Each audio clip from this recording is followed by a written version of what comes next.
ये जो मैं आपको जगह दिखा रहा हूँ ये हिंदुओं ने बनाई थी 1885 में। ये हिंदुओं का ये मंदिर है और ये देखें किस तरह बनाया हुआ है। छत किस 1885 की है। आप देख सकते हैं पहले किस तरीके से जगह बनती थी। पानी का निज़ाम जो होता है, टैंक वगैरह, वो भी मैं आपको सारा कुछ दिखाता हूँ यहाँ पे।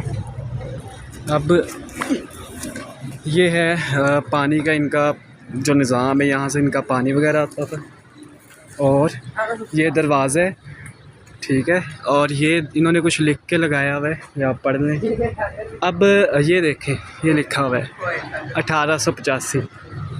अब ये जो दरिया आ रहा है, दरियाए झेलम में, इसका गर्म पानी दरियाए झेलम, और इधर से जो पानी आ रहा है ये आप देख सकते हैं इस साइड से, ये नीलम का है। ये फुल ठंडा पानी है।